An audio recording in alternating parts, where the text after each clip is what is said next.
So our next guest has revealed that the sweltering heat impact in Jamaica is negatively affecting the nation's food production. Joining us now is the Honourable Minister of Agriculture and Fisheries, Mr. Floyd Green. Morning, sir. Welcome to Smart. Morning. How are you, sir? Happy to be here.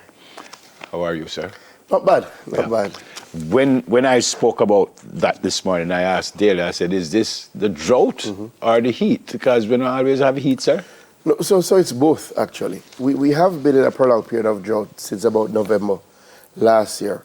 But even when we've had intense bouts of rain that has appeared to break the drought, the truth is the average heat now is much higher this summer. This is a worldwide phenomenon and it's tied into the El Nino phenomenon. So what you see is that the crops and livestock are under much more stress because of the elevated heat. And as such, farmers have to consistently look for things like more water to keep their crops cool, their animals cool. And it's having a negative effect, quite frankly, on just production, all over production, whether it be especially on our vegetable lines, which suffer tremendously from elevated heat stress. You do have, with heat, increased amount of pests, which is something that farmers, again, have to look out for and have to look to more inputs to try and treat with pest control, which again sends up the price, which oftentimes have them reduce the amount of land that they put under production. So clearly we've been tracking to see what's happening across the sector. The sector would have declined in the first quarter, and as we consistently go out, we do see some challenges, especially in lines like sweet pepper, cabbage, lettuce, tomatoes, we are seeing some decline. So we do track what is happening in the markets, we do track the prices, and clearly once you start to see prices moving, then you recognize that, production is on the decline. And we have been tracking our production numbers, and we are seeing a number of our farmers reduce their output. What is the solution, though, Minister? I think because I guess the irrigation is one thing, but I didn't even think about the animals until you said it, and that is a real challenge. Sorry, we have to do a mixture of things.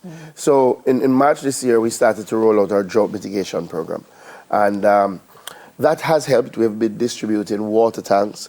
We have been looking at trucking water to people, and that has provided some assistance to our farmers to get them replanted again. When we analyzed the situation, we realized that we needed to intensify that program. So yesterday in Parliament, I announced some additional support to the farmers in the tune of about $104 million. We're going to look at trucking of water, but we're also going to look at rehabilitating water catchment areas. You see, what is happening especially when the rain comes, oftentimes it goes to waste because we don't have appropriate catchment areas in our production zones to help the farmers during this elevated heat. So we've identified about 6 areas to do some water catchment. We also have to look at the strains of plants that we're using, the seeds. So we're looking at more drought-resistant quality seeds. So we've identified about $20 million that we're going to be distributing some vegetable seeds to get our vegetable lines back up. But we also have to think long term. So one of the big challenges that we see is even when we allocate money for the trucking of water, we've allocated some more, we do have challenges actually getting the trucks because then you're trying to get private trucks and they can get higher prices. So we're going to be buying some water trucks as we prepare, not just for this year, but for next year. So we've allocated about $48 million to source at least 3 water trucks for the National Irrigation Commission. So in areas where we don't have irrigation, we can bring the water. The 2 other things that we are looking out for our livestock farmers, we're looking in terms of feed, water supply, they need that as well. But additionally, as we look to next year and how do we guard against recurrence, we have to expand our irrigation. Sorry. Thank you. Yeah, I know. And one of the things I see here is that you are expanding that in, parishes, Manchester, yes, so St. Elizabeth, and so on. We do still have too many farmers who do outdoor farming, right? And it leaves them to the ravages of drought and also ravages of intense rain periods. So we're looking to extend our irrigation coverage. So we have a wonderful project now in Essex Valley, that is South Manchester, South St. Elizabeth. We're looking to bring about 800 acres under irrigated water supply.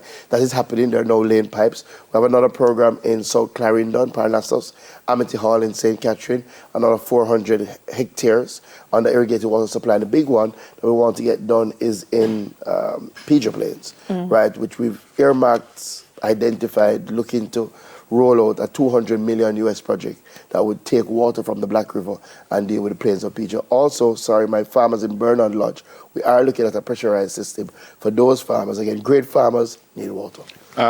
Minister, it's not the first, second, or 10th time that we've had a drought in Jamaica. And sometimes when I'm saying, why would we have any rain, somebody will see me and say, well, Bridget, I get rain every day where we live. Is this right across the country we're talking about? Unfortunately, it does appear to be right across the country. Clearly, we've seen some uptick in rain over the last month in some areas. But I'll tell you something, Neville. Places like Portland, that were well known. You know, we used to joke in college, if you want rain, just go to Portland.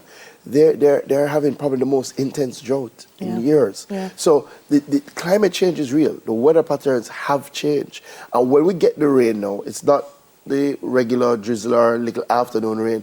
It's an intense 3 hours of torrential storm that causes more damage, actually. So we have to look at flood. We have to look at flood mitigation, how you design your farms, how you have drainage for your farms to take away. We have to look at rolling out some more protected agriculture. So we're going to be rehabilitating some greenhouses. Because what we need some of our farmers to do is to have both. You have the outfield, but you also have a protective space so that, you know, no matter what happens, you are taken care of. One of the things you've said, and it's good news because we don't want it to all be doom and gloom, is that some of the crops are short term. So a number of the farmers are out in the field planting now. So I think one of the things is because they're already aware of what the conditions are, those that are planting now are better able to mitigate. Yes, and clearly our RADA team has been out trying to help the farmers in relation to interventions, telling them, you know, what to do, what to look out for. Yet the good news is that they're short-term crops. And when we look at the marketplace and we look at the farmers rolling back out, and thankfully, we have some extremely resilient farmers. They are some of the most hardworking people in our country. So they're back out because they also know, you know, it's a good time to plant. The prices have encouraged planting and they can get good returns on their investments. So they're back out now planting. We've been monitoring. We do expect in another 2 to 3 weeks we should see some leveling off, especially in terms of pricing. We should see some increased production. A number of our farmers now clearly are in the field to try and get that crop ready for back to school. Back to school is a very important time across our sector. You mentioned prices. With all these issues, we have seen some increases in prices, especially among our vegetable lines. And the reason?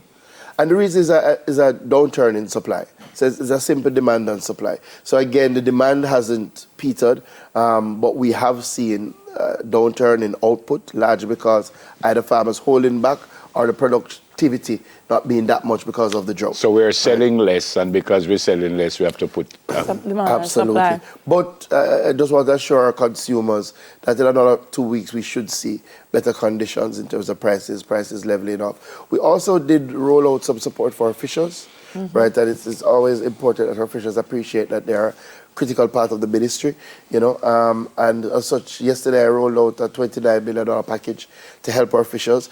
You know, the heat also affects fishing stock, and it's even worse considering that we have overfished for decades.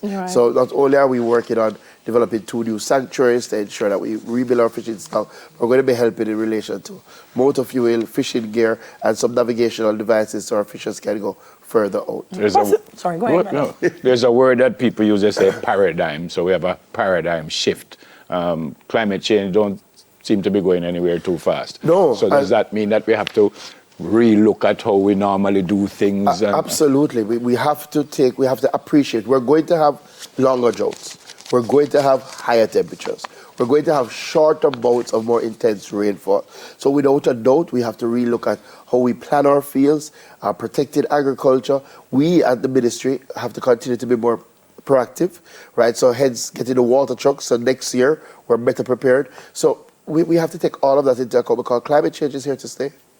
I just wanted to get an overall picture, Minister, because, you know, when we hear so many things being imported still, are we closer to balancing to that in terms of what we're producing for the nation to eat? In some areas we're doing very well. Chickens, eggs, pork production, extremely good.